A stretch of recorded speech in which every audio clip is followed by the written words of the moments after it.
Good morning, singles. Good morning.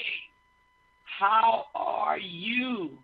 We are here in another week on Free Spirit Radio, here to talk to you. This is Holy Ghost on Sister Holy Ghost on Wheels, Apostle MacIver, here with knowing what works. Knowing what works. And we definitely appreciate you so much for tuning in to be with us and to understand what we're saying and to just know that everything is all right. Okay? We appreciate it so very much. And we're just happy that you chose to be with us. You could have been anywhere else. But my single said, I got to go where Sister Holy Ghost on Wheels is. Because I don't know what road she's going down this morning, but whatever road she go down, I tell you what, it's a good road, and we're going to have a ball. Yes, we are. Listen, I want to talk to you this morning. I was reminded that I left a particular topic off. I believe it was from last Tuesday that I said we were going to talk about last Thursday. But sometimes Holy Spirit just brings other things in. And so I got to really kind of get away from saying, well, we're going to talk about this next time because I don't know. You know, who knows the mind of Daddy? The Holy Spirit is the only one. And that's his mind. So, but I want to talk to you this morning. I started talking about you carrying yourself to have men of wealth attracted to you. You know, don't nobody want to get married and live in the tent for 50, 60, 70 years, talking about he loved me. And he loved you, then put you in something that is worth you, okay? But I want to do this morning because I want you to understand that you are also in a predicament sometimes where you have a diamond in the rough. You have a diamond in the rough. And I want you to understand that so that you will know that you are able to make a good man turn out to be the best.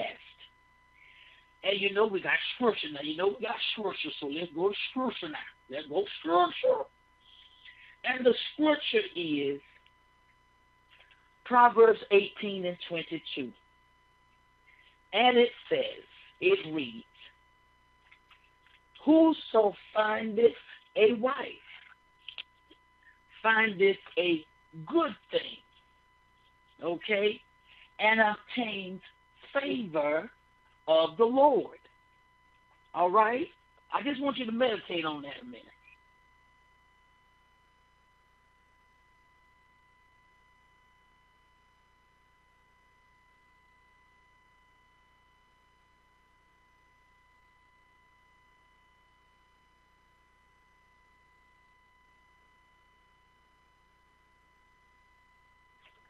All right. Now, you've had time to think about that. Whoso findeth a wife.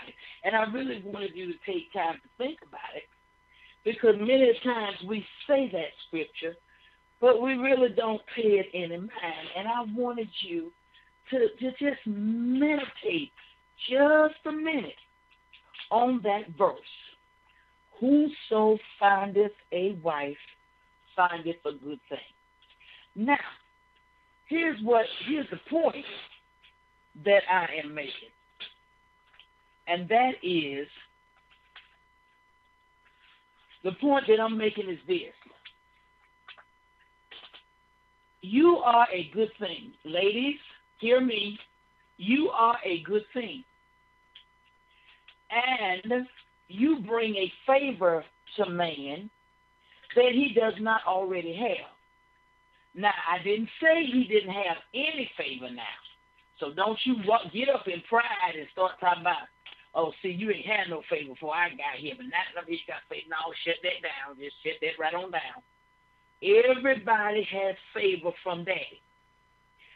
But when it comes to marriage, when it comes to becoming spouses, when it comes to becoming husband and wife, however you want to say it, okay, that husband does not have the favor of God that he would have if you were not there. If you are there, he has an extra favor of God that would not be present if you were not there. Okay? Now, what does that mean? That means that sometimes the man that, oh God, I'm talking to somebody. I feel that unction. I'm talking to somebody. That man that Daddy has brought to you may not have everything in place right then.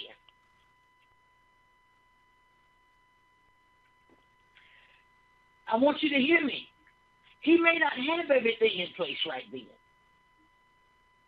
But by you being a good thing, by you being that added favor of the Lord for that man,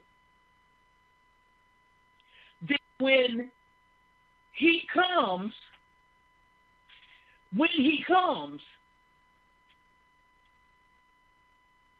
you are going to help him to get where he needs to get.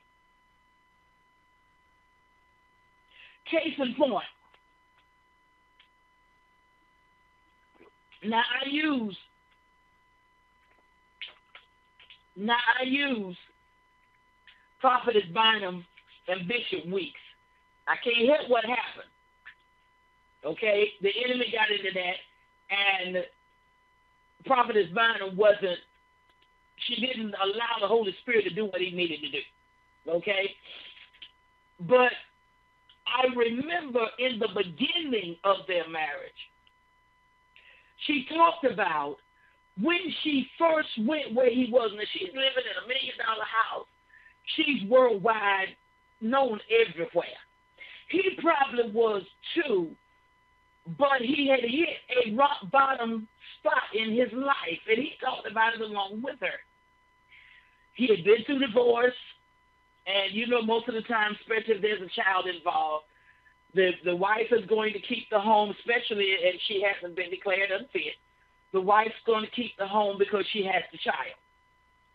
The husband is given, or the father rather is given visitation rights, but he has to go find somewhere to stay because they're going to look out for that mother and that child. And he talked about how he had lost just about everything when him and Juanita got together.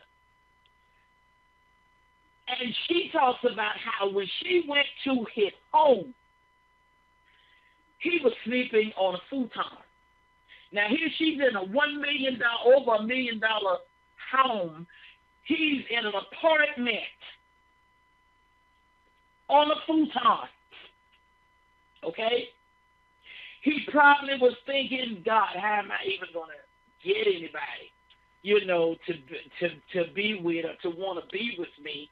Because right now I'm in the lowest state, I guess, maybe that he had ever been in. Because he come from a pretty wealthy family, And he wasn't broke or anything, but that season right there had caught him at a bad place. Now, when Juanita went in that home, in that apartment, from her $1 million home, and saw what the situation or the conditions were that he was living in, she could very easily have said, she might would have spent that day with him, But in her mind, she could have said, you know what, I'm not coming back because that he had what I have. And I can't go down, I got to go up. A man got to either at least have what I have or he got to have more because I got to have something to grow to. I got to have something to grow to. And so she could have just, you know, when she left that day, she could have just never bothered him again. Okay? Never. But that's not what happened. She felt that God had sent this man to her. That Daddy had sent her Boaz. Now, mind you, Boaz was sleeping on a futon. I want you women to hear me. Boaz was sleeping on a futon now. But in her spirit, she knew this is him. And she began to look at how the things transpired that they even came together. Because she had done a meeting and he was there. And she tried to get his attention, not to talk to him, but to tell him she needed to see his father. And it went from there. You see what I'm saying? So now we're sitting here with a relationship that was not brought together by them, but it was brought together by the Father. And it was so dynamic, the enemy had to come and put something that dramatic in the union, so to bust it up, because other than that, it would not have broken up. They would be going forth today like never before. But the enemy said, oh, no, I got to stop this, and I'm going to stop it now. And I'm going to stop it in such a way it will never come back together again. And that's what happened. And the words even come out of her mouth. Okay? But my point is, here was a man full of potential, had the knowledge to carry her somewhere she had not been. But he was sleeping on the futon in her bed. She in an over $1 million home. She worldwide. She knows. She's well known. It's not that her name is just out there. People actually know this woman. They're calling her off the chart. Her calendar is filled up 2 or 3 years in advance. But here was a man that came across her path that had potential but was in a down moment and needed that good thing and that favor of the Lord to walk into his life. Not look at the condition, but look at the God in him and say, okay, Lord, if this is what you sent me, then yeah, I'm going to do this. She said she got right up on that futon bed and lay right beside him. You remember Ruth with Boaz? Ruth went and got under the covers with Boaz and went to sleep. Boaz woke up and he's like, what are you doing in my bed? Who are you? And then he realized it was the lady that he had showed favor to in the fields gleaning. It was Ruth. And what Ruth brought to him, the peace he felt with her laying in that bed, the love he felt caused him to marry her.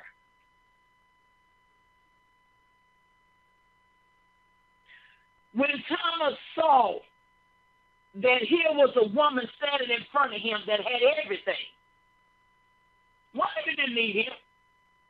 No, she didn't need it. She had over $1 million home. She was well known. She could buy anything she wanted. She could go anywhere she wanted. She could do anything she wanted. If she had asked nobody nothing. She could pay for anything she wanted to do and could pay for any trip she wanted to go on. And I mean, she could go anywhere in the world she wanted to go. She didn't need him. Okay? But the good thing and the favor of the Lord that she was, he needed her. And when he looked up and saw the humility that she had, she did not make fun of him in the apartment. She did not criticize him for not being out of the apartment and go ahead on and do something with your life and quit sitting there soaking. None of that. She put all that hood in her way. And she came to him with a love and a favor that he needed. And the next time we saw Prophetess Bynum, the next time we saw her, honey, we were like, oh my God, is that one of them? Jeez, what has happened to her? And that's when we found out about Bishop Weeks. We knew something had happened. We didn't know what, but we knew something had happened. I mean, all of a sudden she went from, and you know we can do that these days, ladies. She went from short hair to hair down her back. Immediately. She went from no makeup to looking, I mean, she had pink on and everything. And we were like, she went from dresses to pants. And we like, hold up, wait a minute. What did happen? This ain't one of you we know. Who is this? There is somebody in the picture somewhere. What had happened, ladies, the potential and the knowledge and the expertise and the skills that was locked up in him because of what had happened in his life was now released, and she was the recipient of it. Did you hear me? She was the recipient of it. Now, some of y'all may be saying, yeah, she got a butt with it too. You got to get your mind off of that, and let me tell you why. Had she not put her hands on him and provoked him, which still don't give him no reason to do what he did now, that would have never happened because he had done walked out of the restaurant and left.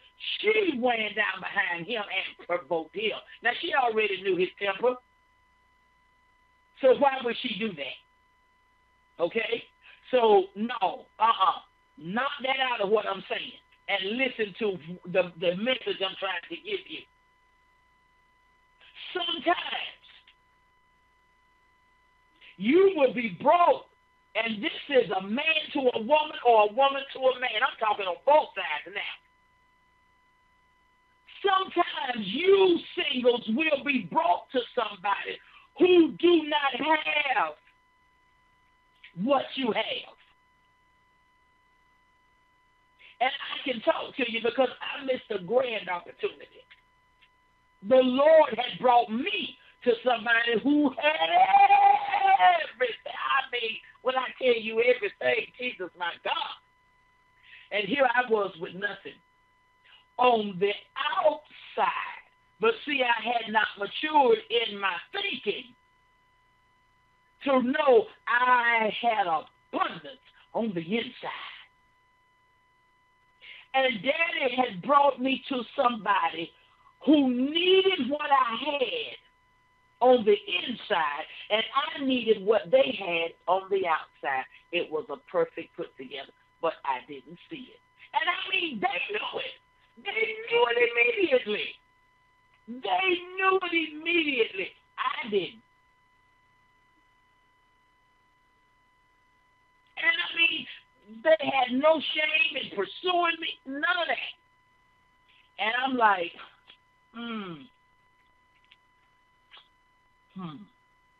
what's up with this? You see what I'm saying? When it was all said and done, I had missed it because I was looking at when I looked at that person and I looked at what I had, I'm like, they can't possibly want me. I don't have nothing nowhere remotely to equal up to this. Oh, Jesus, no.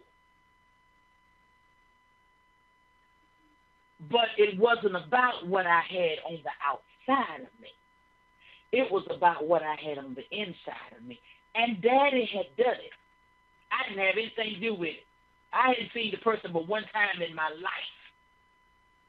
How I wind up seeing them again, I'm like, okay, how did this even happen? When I was brought to where they were, I couldn't even hardly talk to them for looking around at what I was standing in. I was like, oh, Jesus. I said, but you know what? This is where I'm going. I'm not here now, but this is where I'm going. And what they saw what they needed. You said, well, why didn't they keep pursuing it? That's what I'm getting ready to tell you now. They did, but anybody gets tired of pursuing and you don't ever get it. So if there's one of you like that, there's got to be another one, and that's the attitude they take, and guess what? They move on. And that's what happened. Now, mind you, the person is as miserable as can be. They jumped into a marriage that it was not time for, but they were trying to fill that void. Okay? And they themselves will tell you, I shouldn't have done it.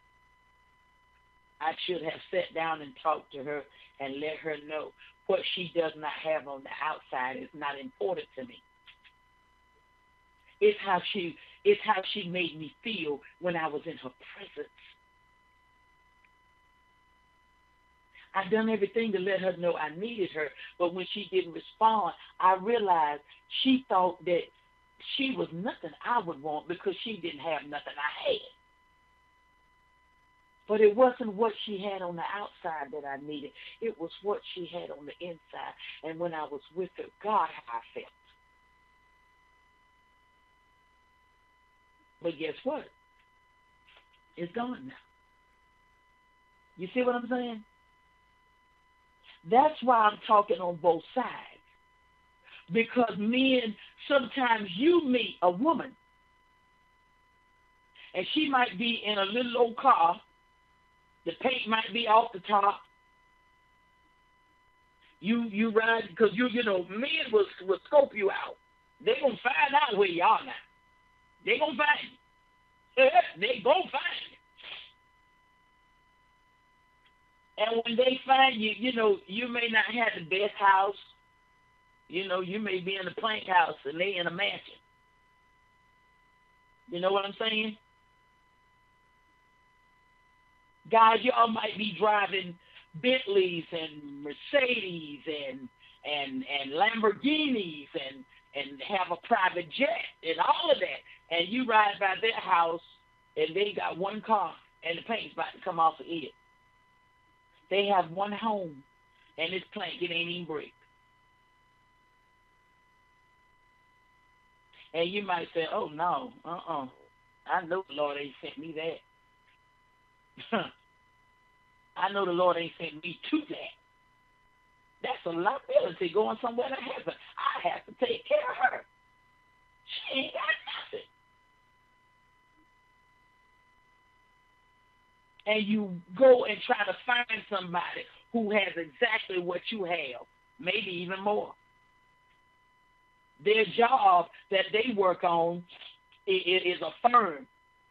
This other lady that had a little plant house, she was a housekeeper at one of the major hospitals. And she wasn't the manager either. She was one of the workers. And you're like, man, I can't go nowhere and tell somebody that's who I'm in love with. Here I am of this caliber of status, and I'm taking time to be with a housekeeper in a hospital. My frat brothers would laugh me to scorn. But you know what, guys? Let me tell you something. Unless you're a homosexual, them frat brothers ain't going home with you and lay in your bed and give you an atmosphere where when you come through the door from all of your day's activities, you walk into a peaceful heaven. You can't wait to get to the house because of the atmosphere that this lady who's a housekeeper have created for you. Then one day you take the nerve because there's something inside of you just won't leave her alone. It's just something about her. You can't get her off your mind. Oh, I'm talking to somebody I feel it. Oh, Jesus. You can't get her off your mind. And you just, one day, you just kind of, you know, as the old folks say, meander where she works. You just come in. Maybe that day you just decide not to even dress up in your executive attire. You just put on a pair of jeans and tennis shoes, cap, and put you a shirt on, and go ahead on. And I ain't talking about the other guy that I was talking about last Thursday. I remember him. But here's something I'm talking about right now. I'm talking about you in this caliber right here. And just, you know, she don't know you. And just kind of walk, you might have to go on every floor of that hospital. Because you don't know her name. But you know her when you see her. You walk every hall of that hospital and you're about to give up. And you hit to, well, I go one more floor, and that one more floor is where she's at. And she happened to be standing in the hallway at her cart. And you come around the corner. And you like, oh, God, there she is. And you try to think of something, and what can I do just to stop by that cart? What can I eat? And you kind of look on the cart real fast to see if there's something you can have, toilet paper, Kleenex, it's something, just so you can stop. And she's there, you know, getting her stuff, whatever she's getting to clean that room, because, you know, you got a schedule. I done worked that job, so I know you got a certain amount of room you got to have done by the time you get out of work. And so she's out to the cart, and you say, hi, you know, hello. You know, she might not even give you a hi. She says, hello, because she's busy. She in work mode. You just somebody passing by. She's thinking, well, you probably got somebody up here you come to see, and she's going on about her business. And you stop and you say, have you got a box of Kleenex I can have? Oh, yeah, certainly. Right here. Here you go, sir. Do you need one? Do you need two? Here, take 2 boxes. Because like I said, she's thinking you going to see somebody, or you come from somebody's room and you needed to find her. And you look at her and you say, thank you so much. I appreciate that.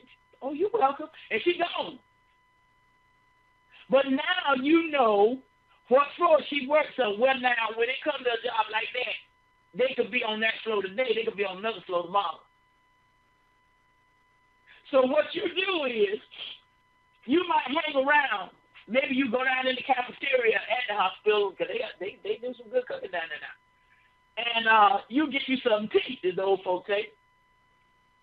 Okay? And you come back up. Well, after you get through eating everything, you come back up. Who knows? Maybe you might even see her in the cafeteria. Maybe she's on her lunch period, and that's where she happened to go that particular day to eat. And you're like, oh, God, there she go. But she's with 4 or 5 other workers. and you just want to see her kind of privately because you want to get her name and, and what have you, and just, know, because you know how to go look her up, and you ain't got to ask nobody nothing. Not even her. You just need a name. And most of the time, they'll have their name tag on their clothes. Sometimes they do, sometimes they don't. Maybe this was a time that she didn't. She wasn't even thinking. She's working so hard. She forgot to put a name tag on. So after you eat, you see her getting ready to get up because, they got to get back. They don't have 30 minutes to eat unless it have extended to an hour. But I know when I was there years ago, it was just 30 minutes. Okay? So you go and you put your plate down and you try to make sure you and her come out the door at the same time. And you tell her, I want to thank you for being so kind to me today when I came by your cart. You took the time to give me what I needed, and I thank you for that. And I know you all, are able to get comments and different things. And would you please give me your name so I can let the hospital know what kind of workers they have, and I can give your name, turn your name in. And she gives you her name, and you say thank you. She has no idea. Now you still gonna write something to the hospital because that's what you said you were gonna do. But you got their name because you want to find out where she lives. All right, you find out where she lives. Like I said, you see she don't have much of nothing. And then you sitting there, like I said, you going, oh, God, I didn't know this was where she lived. But you knew she didn't have too much. She was housekeeping now.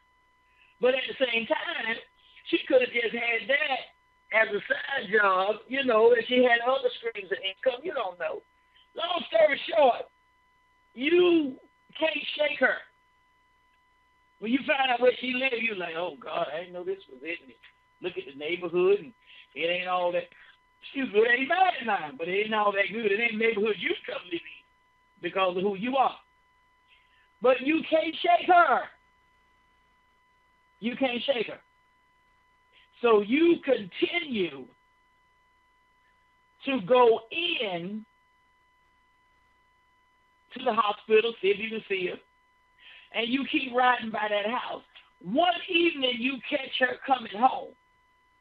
Because you've had a casual conversation with her. What time y'all get off? Because it's a big hospital. And she said, oh, I get off at 3 o'clock. Oh, okay. So y'all have 2 shifts here. You don't have the 8 to 5. You know how to do it because you're a businessman. So she get home around about 4 o'clock. You be talking to her. So, I guess you live far from here? Oh, no, I don't. So you get home about what time? About 4:30? Yeah, somewhere around that way. Look, sir, it's been nice chatting with you. And whoever you got up here, I hope everything worked out all right, but I got to get back to work. She done gave you all the information you need. You done rolled by there enough times. She don't know what kind of car you have because you got tinted windows so she can't see in. Come on here. Guys, I'm talking to you. You keep trying to shake her because of what she doesn't have. But there's something about that woman, you can't shake it. You just can't shake her. And when she opened her mouth and that voice came out of her, oh, it had chills running all over you like, Jesus have mercy. This is what I need every day. But a housekeeper, then when you get to the house, a plain house, Jesus. But you can't shake her. And one day you happen to stop by. I was just in the neighborhood.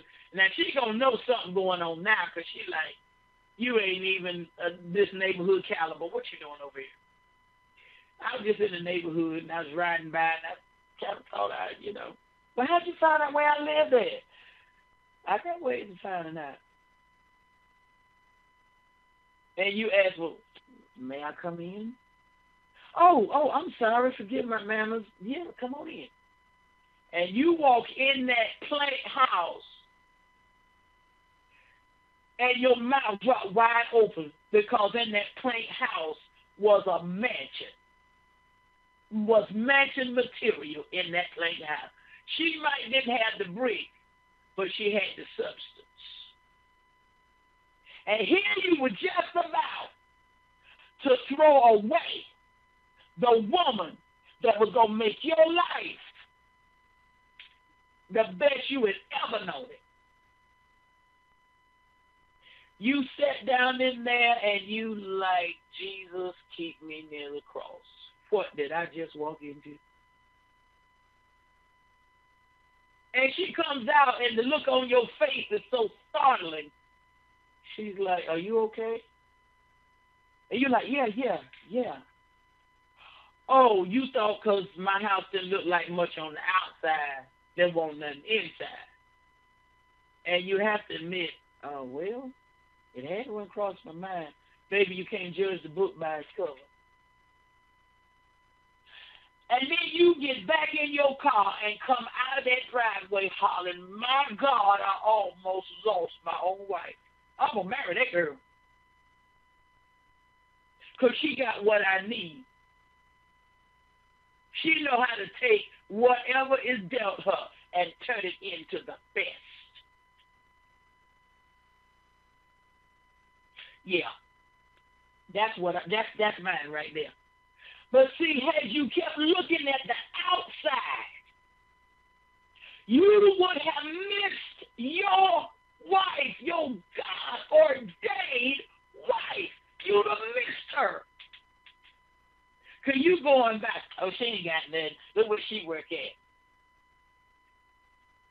Why don't she do something with herself? She's working in the housekeeping department of a hospital. Why don't she go back to school so she can be a nurse, a doctor, or something? Yeah, so that pride in you can be fed. No. She doesn't have to. Because what she has on the inside of her be anything a nurse or doctor degree have any day. Because she can make you feel like a king and prepare your castle. Because you got a fine look of a mansion. Don't mean it's a castle. Don't mean it's your safe haven. It's a castle, but it's not your safe haven. Because when you go home, the atmosphere ain't even right. But when you go where she at, in that tore-up neighborhood, in that plank house, you don't even want to leave.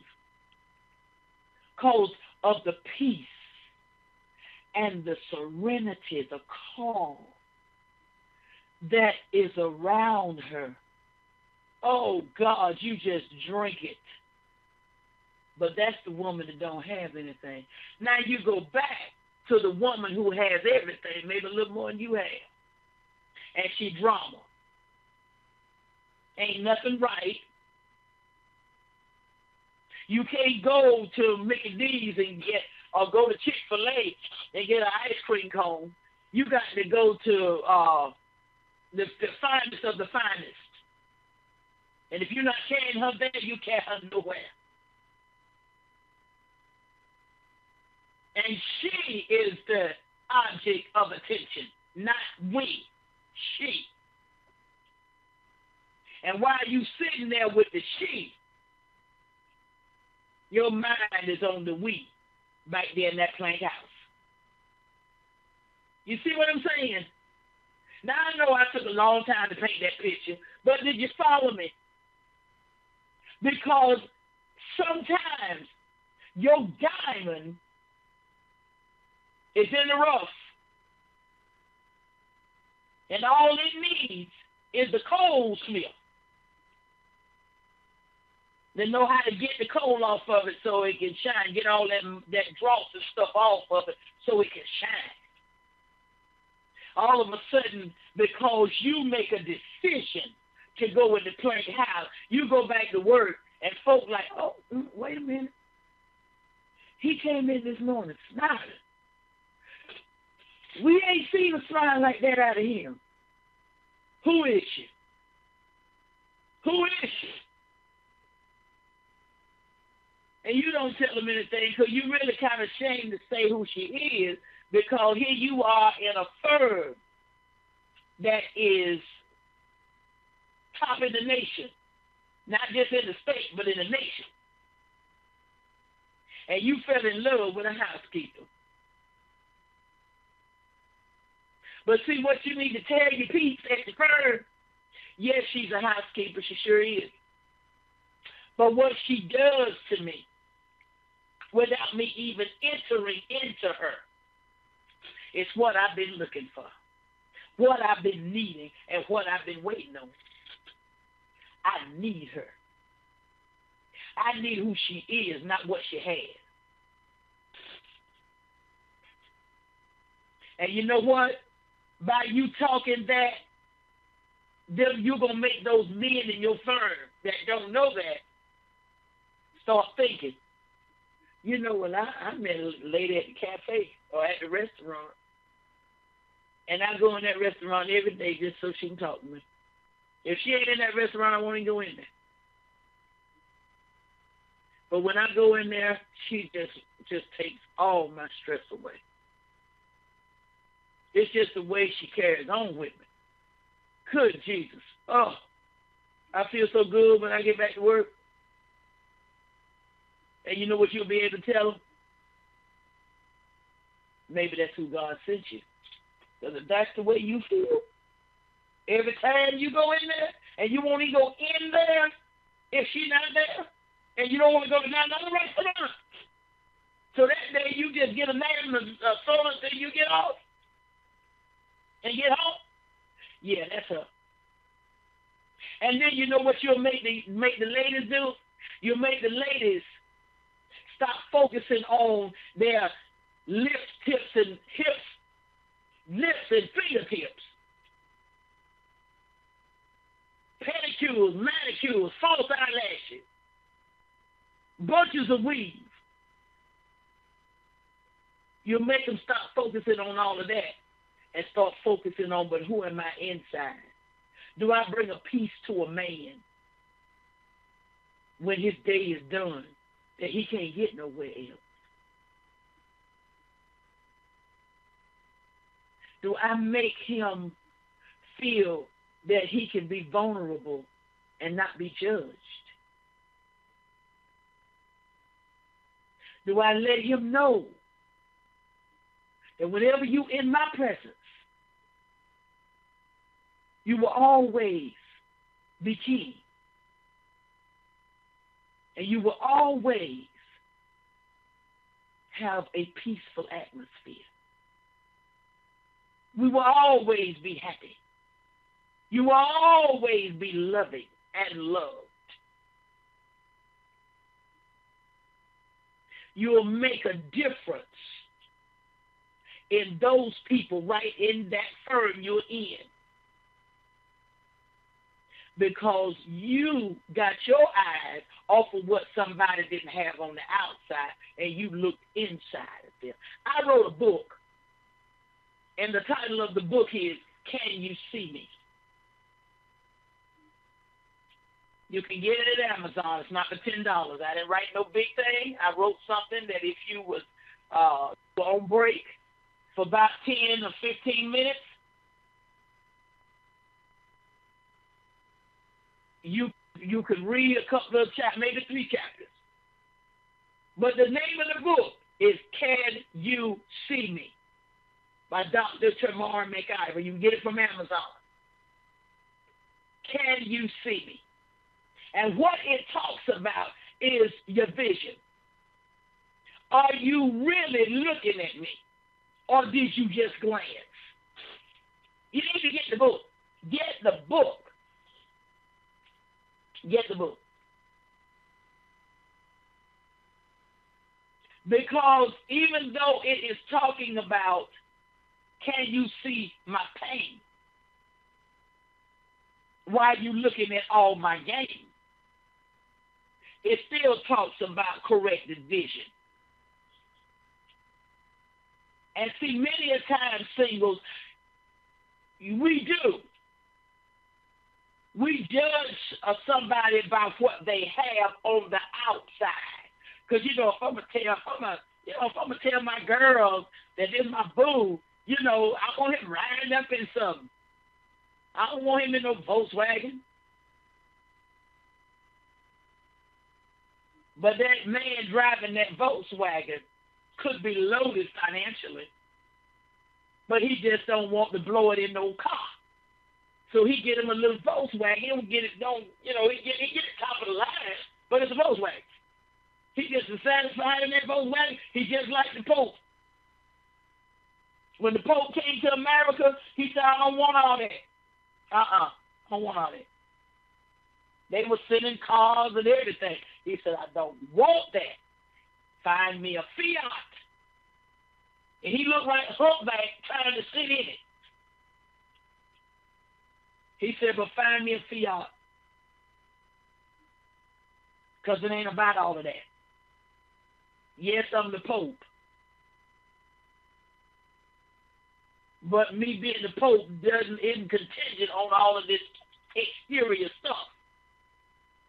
It's about the interior of me, the love I have, the people I want to hug, the hands I want to touch, the bad neighborhoods I want to go in just to let them know that God will come anywhere you are.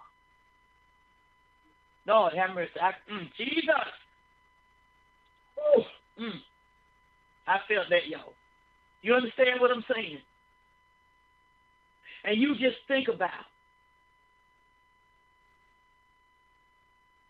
you judging who you want to be with by what they have on the outside. Oh, they're dressed, honey. They in their stilettos and they got their hair done and they got everything going on. But when they ready to lay their head down, it's not happening. And you come into their life, and because they don't have what you think they ought to have, oh, no, ain't nobody talking to her. And that's the very one that'll pray you out of anything. That's the very one that got your back. That's the very one know how to lay you in her lap and not cut all your hair off like Delilah did and take your strength. But she knows how to soothe you. And it ain't about sex. This generation done gone crazy with sex. Oh, I just want to feel. And then when you get through, that's all you got was a feeling and a wet tail.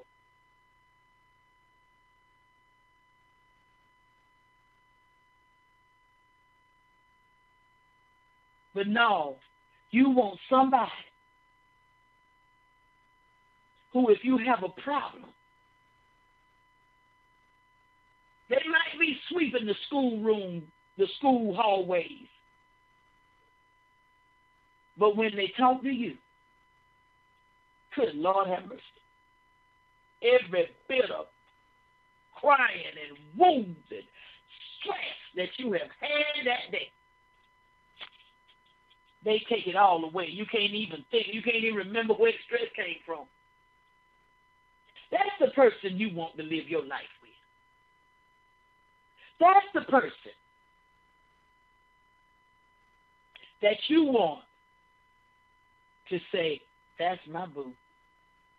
That's my girl right there. You see that woman right there? Yeah. Ain't nothing y'all got to make me go to y'all. You see that right there? What she got, y'all can't top it. I'm sorry. I see your titties and I see your thighs. I don't even want them. Now, hers ain't even out, but what she got is what I want. That's what I'm talking about, singles. And when you look at that man, and although he don't have the top car, matter of fact, when you meet him, it may even be in the shop right then. But there's something about him, and I'm not talking about you just, you so needed it. It's just something about that man. You just got to have him. I ain't talking about that pooch. I'm talking about there's something about him with a car in the shop and him not having the money like you'd like for him to have. There's still something about him that says to you, you know what? He just need a good woman. He just need a good thing and some favor. That man right there, yeah, he can go anywhere he want to go. It's something about him lets you know that there's potential in there. And if he just had the right partner for life, what he wouldn't do and what he wouldn't do. I remember something Bishop T.D. Jakes said when he was talking about marriage.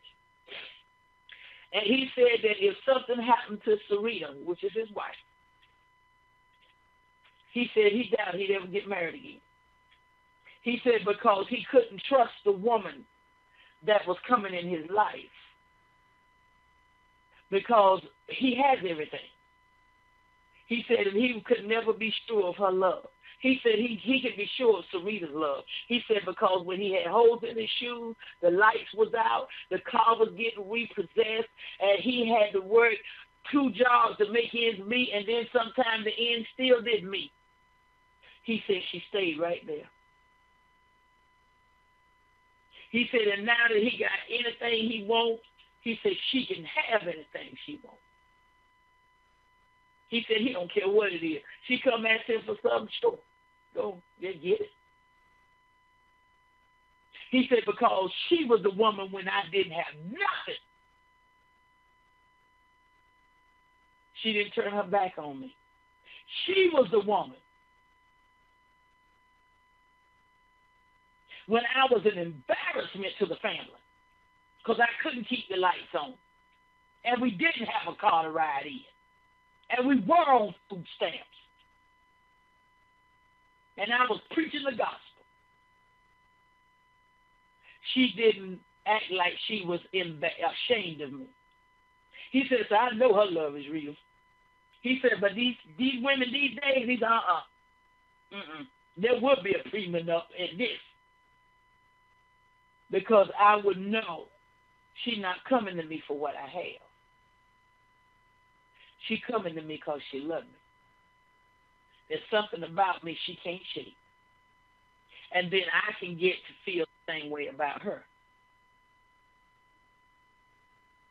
You see what I'm saying, singles? Now, it don't mean that you try to go find the scum of the earth and say, oh, yeah, this is my boo. He got potential. We're going to be, don't be stupid. Some of them really like the life they living, and they not going any further, and they not doing any better. They're not. Okay? I'm not talking about that. I'm talking about knowing when you see substance. But what they have on the outside of them doesn't say that. But something inside of them jumps out and say, I'm powerful. Don't look around me because I've had some bad breaks. I've tried, but I've had some bad breaks, but I'm not giving up. One day, it's going to be my day. And I'm going to keep at it until that day comes. See, that's the kind of person that you need to help. That's the kind of person you need to give your time to. And that's on either side. You see a woman trying to have a business, trying to get a business up off the ground, and she's about to lose everything she has trying to get that business going, and you meet her in her downtime. You meet her in her early years. Don't you dare look at that woman and say, oh, that ain't going to do, that ain't going nowhere. Don't you do that. Because everybody that has a multi-business now didn't start that way. And Donald Trump with his crazy self. His daddy gave him $14 million to get started. And he had his downfall with that. He had to turn around and build his stuff up. You understand what I'm saying? And yes, I know that's our president. I got all of that. But I bet you behind closed doors, Donald Trump telling, boy, you crazy. And he's like, I may be, but this is me. And if you've done any research on his life, you find out mom and daddy found out just how crazy he was too. To the point they had to turn around and send him off for a while so he get himself together. Smart businessman. Smart businessman. He know how to negotiate at the deal. Except where he is now, there's a few more folk know how to negotiate just like him. But other than that, you can't beat him. He's one of the best for negotiations. And for businesses, yes, sir, one of the best. Yes, he is.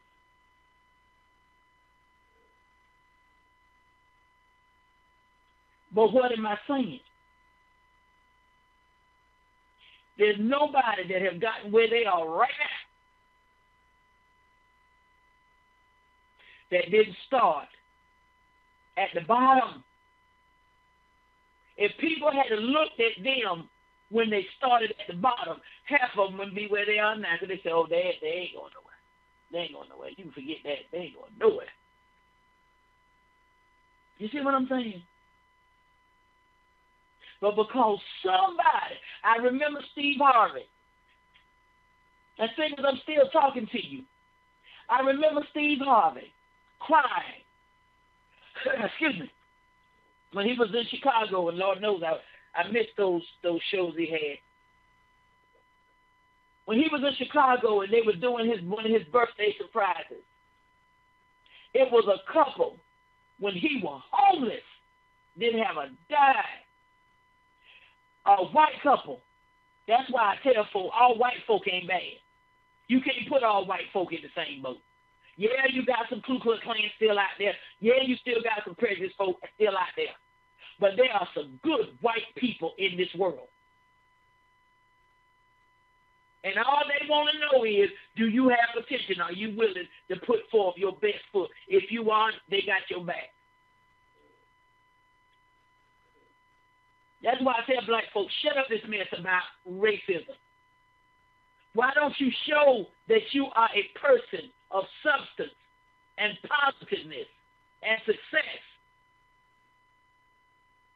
You get some backing. You just do your part. But getting back to Steve, they showed him what his beginnings were. And there was a couple in the audience. Steve was pew snotting right on TV. He was crying so hard. So glad to see him. He said he had been trying to find him. Had been trying to find. No, they won't. They came on Skype, I think it was. They were in Florida, I believe it was. Steve was snotting on television. Some of you probably saw it. Because it done him so good just at the lowest moment in his life, homeless. And here this couple befriended him, gave him $11,000. He said he blew every bit of it. They said, that's okay.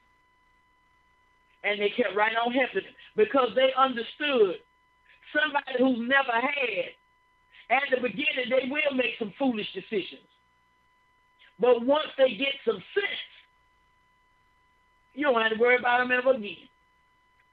And when they saw the path he was on, they took him in and they started mentoring him. They started talking to him so he would know how to do his money. He would know what managers to get. And look at Steve today. All from that one couple. Now, suppose they had looked at him and said, oh, I ain't getting ready to waste no money on that black boy. He ain't going nowhere. Even though what he was doing was of substance, but suppose they had taken that attitude, they would not be able to see the harvest of their seed today.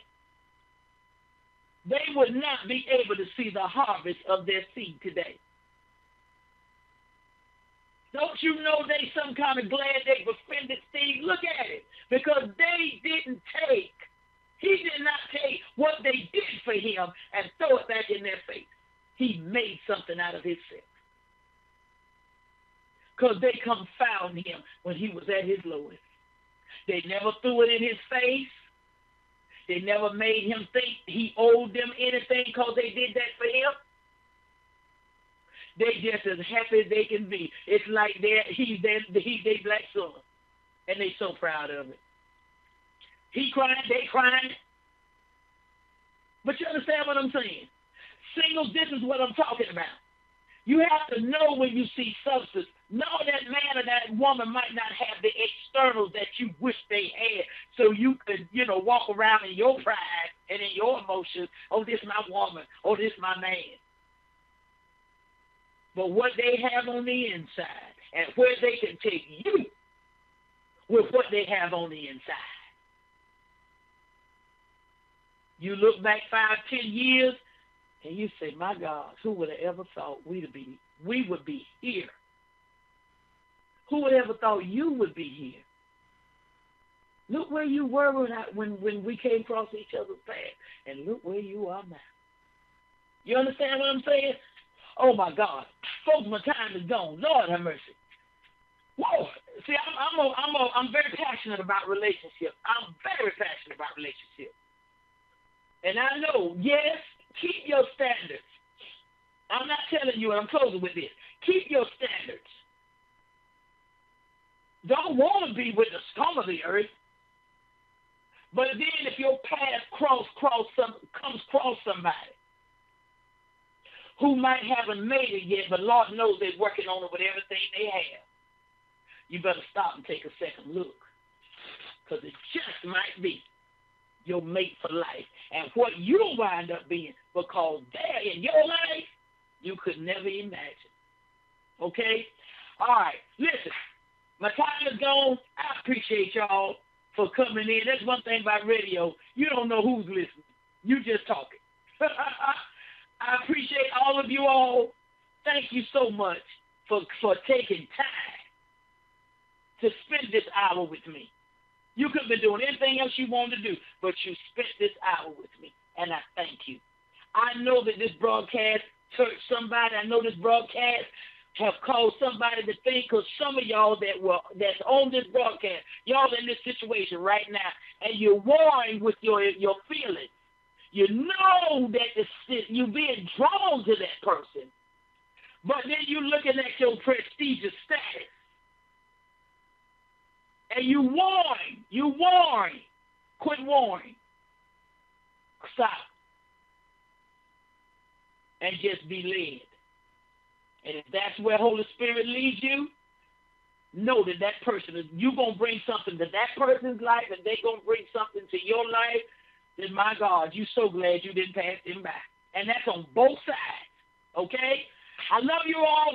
I look forward to being with you Thursday morning at 9 a.m. right back here on Free Spirit Radio.